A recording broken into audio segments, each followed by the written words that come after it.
After 10 years of trying to convince us that black criminality is not a thing, after 10 years of trying to cajole us into believing that it's not about black criminality, it's really about white racism that's causing the black criminality. Yeah, you know, the criminality that does not really exist.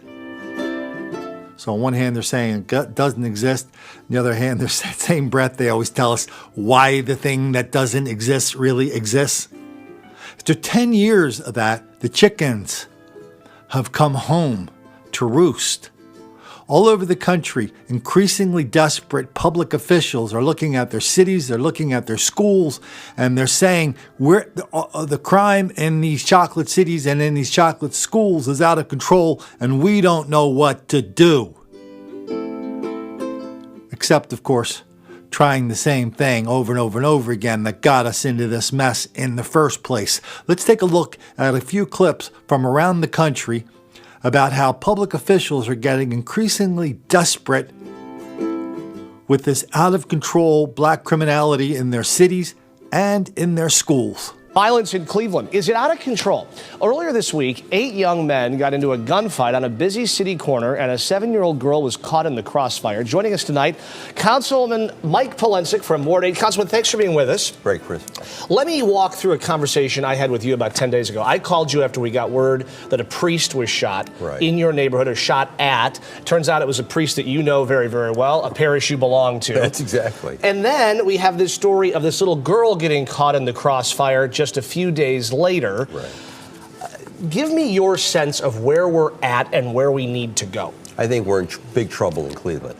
When I came on that scene Tuesday night and watched the video, I watched it 4 times to see 8 men with automatic pistols, including an automatic assault rifle, just stand there willingly on a corner, 4:45 rush hour, and just blast away at each other without any fear, without any concern for the community. With total disregard, told me that the streets of Cleveland are totally out of control. Let's take a look at some video from one of these scenes that we were talking about, because this kind of adds a little perspective, gives folks a sense of it. If we can roll this videotape in the control room. This is the scene from the priest, the church, your parish, which is St. Mary's. St. Mary's, you know it well. And the father there who was shot Father John at, Coombsy. you know him well. Yes. Now we go to the next scene, which was just a few days ago, which is the scene you're talking about, of the gunfire. What exactly are you proposing? We've heard council people, we've heard mayors over the years. There's a lot of talk, there's a lot of blather. Exactly. What specifically do you want to do? Well, clearly, council, we can't hire, we can't fire, we can't deploy. That's up to the mayor. Okay. Clearly, the deployment levels in the Cleveland Police Department have shrunk to an all-time low. And the reason for that is? Because they don't have the people. People want to be cops, though, don't they? But they didn't bring them on. They didn't set the test. There was a great miscalculation as to how many people they needed on and how many people were going to retire. So the math, somebody did bad math, somebody did bad projecting? Somebody couldn't add, I'm telling you. So the problems in the past, how do we fix this as fast as humanly possible? They have to bring on more police, but until they come on, we have to do something to augment the police. So I've asked the mayor to ask the governor, the attorney general, let's utilize highway patrol. Let's bring up the highway patrol to offset the Cleveland Police. Let's move people out of the traffic unit, out of some of the other units. Let's put people on the street. That's what we need. The 2 greatest deterrents to criminal activity in our city, Chris, are an engaged citizenry and police visibility, police deployment. Unless you put people out of these streets, we're not going to arrest our way out of it. We're not going to arrest our way out of it. We're not going to arrest our way out of it. What we have to do is stop crime from happening, and you do that with people out in the street. I have 10 seconds. We can talk about this for a half hour. How likely is it that you're going to be able to get the state to cooperate and put some state troopers on the streets of Cleveland? Well, it's going to be up to the mayor to ask that, and I'm hoping that he'll step back and realize that what you're seeing in this carnage, 122 homicides, we're on a roll to a record again. We have a higher per capita homicide rate than Chicago and New York. Something is terribly wrong with that picture. Well, please keep us posted on how this goes. We want to follow this very closely. Well, I can assure you I'm not backing off. Okay. This is about my community, and it's about a city that I love. Hey, Janelle, Andrew, to find out exactly how many teachers have been injured at the King School in the past year, we had to file an open records request with Pittsburgh Public Schools. We received that information, and what it revealed, as you can see, and as we'll show you in this document, was that multiple teachers have been injured in 2017, almost 10 of them during student fights, student altercations. And here at the Pittsburgh Federation of Teachers headquarters, the union president says that is unacceptable. One teacher assault or teacher being hurt is too many. But it turns out that 7 different teachers have been hurt at King Pre-K through 8 on the north side from January through October. One teacher injured this year off school grounds was Janice Watkins, who was allegedly followed from the school by a parent who then brutally beat her so badly she still hasn't returned to the classroom. The attack by a parent was absolutely blatant. I mean, you can't. Following the teacher, that you must admit that was a really scary, unheard of event. And so teachers were emotionally just afraid? Absolutely. 2 more highly publicized staff injuries followed. Nina Esposito-Vizgaitis describes outrage among teachers to a level she hadn't seen in 37 years. If teachers are afraid to teach at the school, I would assume kids can't really learn. Oh, absolutely. The union says they've worked with teachers and the district to make changes, including more security guards, better parking lot lighting, and mindfulness training for staff. The district tells us that since October, they've arranged for de-escalation training for staff, which started November 1st, reestablished the school's parent conference visitation protocol, and approved additional mentoring support for students. The union's hopeful these actions will lead to fewer teachers ending up in the hospital. We're continuing to work with the teachers and the district to make sure that that kind of event never occurs again, and these numbers, we want them to get down to 0.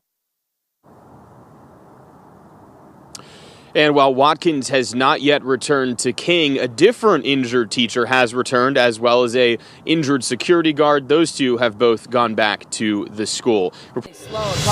People about crime in Columbus today. He joins us live outside Shooters. That's a shooting range. And Tony, so what are people saying as these numbers continue to go up? Yes, Barbara, it's been a lot of mixed reaction. A lot of people are afraid, and others are just flat out frustrated with the fact that these crimes are happening so late in the year. They're still seeing all these different crimes happen, and many people in the community told me that this needs to stop, whether it be by law enforcement or by self-protection. Members of the community say that with the number of homicides being so high this year, it's concerning. Honestly, it's kind of scary. Like I'm not gonna lie. Shaquille says that he's been through his own experience of crime, and that led to him getting a gun to properly defend himself. Yeah, me personally, like I had my own incident like a year and a half ago.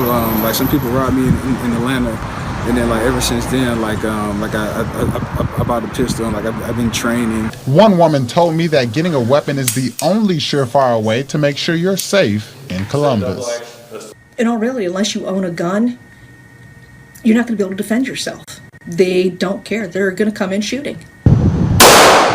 Employees at Shooters told me that business was very slow before the shooting at the pawn shop on Fort Benning Road. They saw an increase of customers when the news broke. She also says that people have lost their way in Columbus and that the city is growing more and more dangerous with little regard. I refer to it as Little Chicago. This city is becoming more and more violent every day. People seem to have lost their way. You know, they have no regard for human life anymore. And I talked to other people in the community who didn't want to go on camera, and they told me that normally you see stuff like this, those crimes happening at night in secluded areas, but now you're starting to see them more prevalently during the daylight at random places. So that caused them to say that they're more likely to get a weapon as well to defend themselves. Those kids need us, and that's why we're here. Teachers in a local school district say they're just trying to do their jobs, but they need help.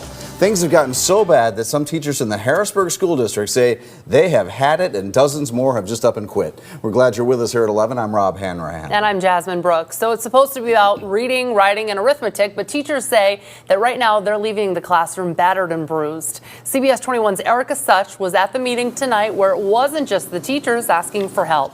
Erica. Rob and Jasmine, emotions were high inside this school board meeting tonight. The district says they're working on a plan to get teachers help inside the classroom. However, teachers say it's just not happening fast enough. First grade teacher Joanna Brown. Are we getting hurt? This bruise is from last Friday. Describes a day in her classroom. She will kick and hit her classmates. She will throw the entire contents of her desk at every single student just to get attention. The emotional plea to the school board for help alongside fellow teachers. I have been kicked, punched, hit, scratched. I have had a student physically restrain me in front of my other students, grabbing my arms from behind where I was unable to move. Educators asked the board for more training when it comes to mental health and trauma situations, along with better communication. Parents, grandparents pleading too for these elementary students and their teachers. She needs help. The kids in her room are some of them are out of control. How you supposed to be sitting there working and you going underneath another child's desk with a permanent marker, writing up permanent all over their sneakers? Since July, the Teachers Association says more than 40 teachers have left the district. The district claims a variety of reasons, including retirement, but acknowledges there is a problem. So we know there is a different type of support that is needed.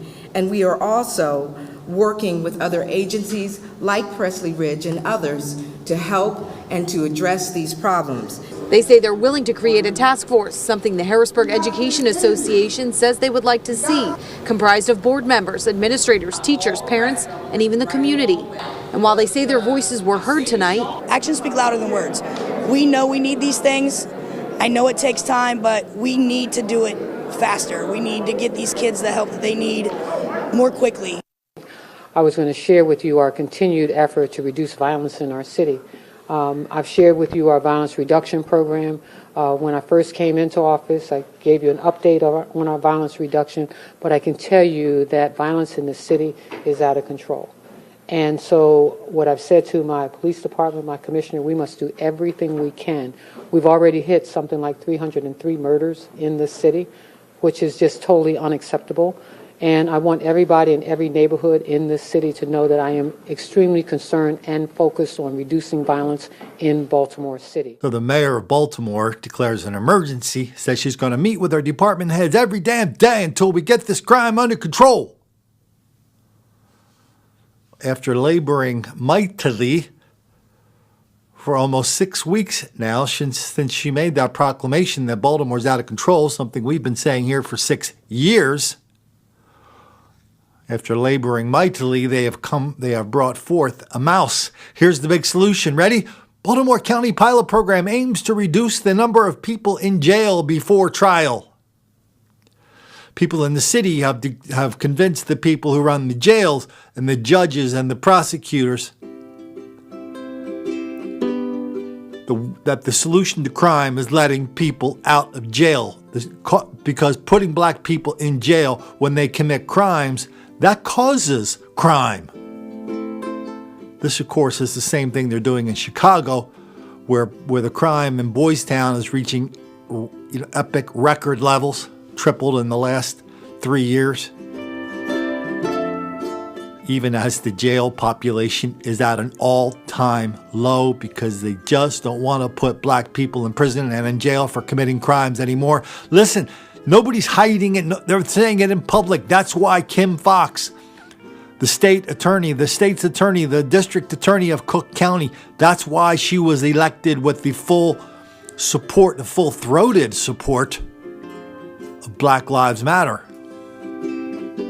If you scan the headlines for this kind of story, you'll see in this morning's paper, maybe a few days ago, as you watch this video, you'll see that in New York, they're touting an incredible decrease in crime in New York.